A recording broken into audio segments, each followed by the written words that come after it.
Hello everyone, good evening. তোমরা সবাই কেমন আছো? আশা করি খুব ভালো আছো, আর আমিও অনেক ভালো আছি। আর এখন বাজে সন্ধে 6টা, আর আমি চলে এসেছি তোমাদের সাথে আড্ডা দিতে। আর আড্ডার সাথে সাথে আমি আমার কাজটাকে কমপ্লিট করব। তো আজ আমি দেখাবো কিভাবে 1 পাউন্ডের স্ট্রবেরি ফ্লেভার কেক আমি ডেকোরেশন করি, কিভাবে ক্রিম ফ্রস্টিং করি, সবটাই তোমাদের সাথে শেয়ার করব। তো আমি কেকটা আগে থেকে বেক করে নিয়েছি, তারপরে 3টে লেয়ারে কাট করে নিয়ে এখন ফার্স্ট লেয়ারে ক্রিমটা ফ্রস্টিং করছি। তো এই কেকটা অর্ডার করেছে আমার এক বন্ধুর বৌদি। তো মেয়ে বন্ধুকে কি বলে, বান্ধবী বলে। তো যাই হোক, মানে উনি আমাকে কেকটা অর্ডার করেছে। তো আমাকে অর্ডার করেছে অনেক দিন আগে, বাট আমি তো মানে ভুলে গিয়েছিলাম। তো আজকের 1টার দিকে কল করে বলল যে আমি কেকটা নিচ্ছি। তো আমার মাথায় তো পুরো আকাশ ভেঙে পড়লো।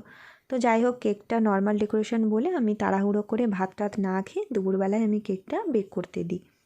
একটা কেক পুরোপুরিভাবে বেক হতে আমার 45 মিনিটের মতন টাইম লাগে। যেহেতু আমি গ্যাস ওভেনে করি, তো তাই জন্য আমি মাইক্রো ওভেন ইউজ করি না, কারণ আমার কারেন্টে না প্রচুর ভয় লাগে। সেই জন্য গ্যাসে টাইম লাগুক আর যাই লাগুক, তো সেই জন্য আমি গ্যাসেই করি। তো আমি এবারে এখানে দিয়ে দিলাম একটু স্ট্রবেরি ক্রাশ। আর তোমরা ভেবো না যে এই ক্রাশ সেই ক্রাশ, এটা অ্যাকচুয়ালি খাওয়ার ক্রাশ। মানে স্ট্রবেরি ক্রাশ হয়, ম্যাঙ্গো ক্রাশ হয়। তো একটু স্ট্রবেরি ক্রাশটা একটু ভালো করে একটু দিয়ে দিলাম। তারপরে মানে সেকেন্ড লেয়ারটা আমি শুরু করব। আমাকে অনেকেই রিকোয়েস্ট করে যে কেকের ভিডিও কেন পোস্ট করো না, কেকের ভিডিও পোস্ট করো। কিন্তু সিরিয়াসলি বলতে আমার খুব পোস্ট করতে ইচ্ছে হয়, কিন্তু কি করব, করা হয় না। কারণ কি বলো তো, একটা কাজ করতে না খুব ধৈর্য ধরতে হয় আর খুব মন দিয়ে করতে হয়।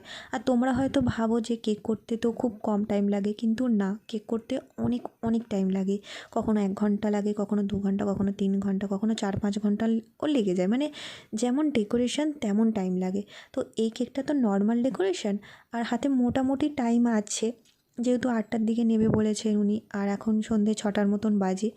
ওই জন্য আমি ভাবলাম আজকের কেকটা একটু শেয়ার করি।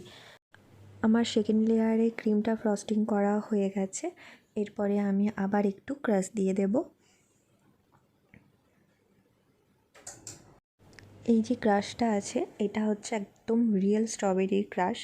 এটা মানে দারুণ একটা টেস্ট আসে, দারুণ টেস্ট যেমন আর তেমন একটা স্মেল আসে। তো অনেকেই না ক্রিম বেশি পছন্দ করে, আবার অনেকেই কম পছন্দ করে। তো আমার যে কজন কাস্টমার এসছে সবাই আমার ক্রিমটা খুব পছন্দ করে। সেই জন্য আমি 3টে করে লেয়ার দিই। তো যারা কম পছন্দ করে তাদের জন্য 2টো লেয়ার ঠিক আছে। তো এটা 1 পাউন্ড কেক, তো 3টের বেশি আর লেয়ার করা যায় না, ওই জন্য আমি 3টে লেয়ারই করেছি।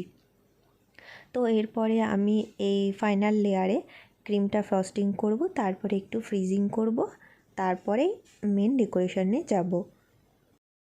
তো অনেকেই আমাকে বলে যে আমি বাইরে কোথাও ডেলিভারি দিই নাকি। তারা ফেসবুকে অনেক রিভিউ পায়, আর তাদের হয়তো ইচ্ছা হয় আমার হাতের বানানো কেক খেতে। কিন্তু কি বলো তো, আমি বাইরে কোথাও ডেলিভারি দিই না। তার কারণ হচ্ছে আমার কোনো ডেলিভারি বয় নেই। আর একটা কারণ হচ্ছে মানে আমার কেকটা এতটাই ফ্রেশ আর এতটাই সফট, আর পুরো ডিরেক্ট ক্রিম দিয়ে করি, আমি কোনো কেমিক্যাল দিই না। সেই জন্য আমার কেক না বেশি দূরে নিয়ে যেতে গেলে মেল্ট হয়ে যেতে পারে। সেই জন্য আমি কাকদ্বীপের মধ্যেই শুধু ডেলিভারিটা দিই। তো এরপরে আমি ভালো করে এটাকে স্মুথ করে নেব। তারপরেই আমি এর সাইডটাকে ক্রিম দিয়ে ফ্রস্টিং করে নেব। একটু মানে সাবধানে কাজটাকে করতে হয়, প্রচণ্ড সফট তো, একটু হালকা হাতে এগুলোকে করতে হয়। ব্যাস, আমার হয়ে গেছে এটা। তো এরপরে আমি এর সাইডে একটু গ্রিন কালার দিয়ে কভার করে দেব। আমার না এই কালারটা খুব ভালো লাগে, এর আগে আমি এই কালারটা ইউজ করিনি, এটাই আমি ফার্স্ট টাইম করছি। তো তোমরা বলতে পারো যে স্ট্রবেরি কেক কেন আমি পিঙ্ক কালার করলাম না। কিন্তু কি বলো তো, ছেলে তো সেই জন্য আমি আর পিঙ্ক করলাম না। হ্যাঁ, হয়তো ব্লু করাটা উচিত ছিল, কিন্তু ব্লুটার কাজ আমি অনেক করেছি, ওই জন্য এই কালারটা ইউজ করিনি বলে ওই জন্য আমি করলাম। তো এমন নয় যে ফ্লেভার অনুযায়ী কালার দিতে হবে, সেটা কোনো কথা নেই। তুমি যা ইচ্ছা ভিতরে ফ্লেভার দিতে পারো, আর যেরকম ইচ্ছা ডেকোরেশন করতে পারো। তো আমার এই কালারটা খুব পছন্দের, সেই জন্য দিয়েছি।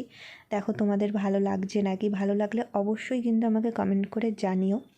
এর উপরে আমি একটু ফুল ফুল করে দেবো গ্রিন কালারের। মানে আমার এই ডিজাইনটা না খুব ভালো লাগে, মনে হয় যেন সব কেকের উপরে এরকম একটা ডিজাইন দিয়ে দিই। মানে যেমন দেখতে সুন্দর, টাইমটাও কম লাগে, আর মানে খুবই ইজি। তো এর মিডিলে ভাবছি একটু চকো চিপস দিয়ে দেবো, কারণ মানে চকলেট মেল্ট করে দেওয়ার খুব ইচ্ছে ছিল, আর যেহেতু টাইম নেই তো ওই জন্য চকো চিপসটাই দিয়ে দেবো।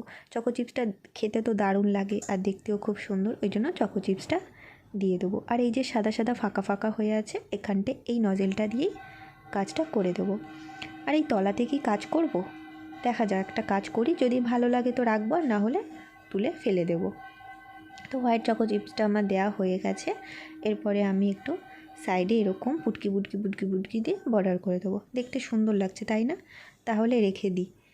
এর উপরে এবারে আমি সিলভার কালারে সুইট বলগুলো দিয়ে দিলাম, মানে এরকম গোল্ডেন পাওয়া যায় তো সিলভার কালারটা আমার বেশি ভালো লাগে।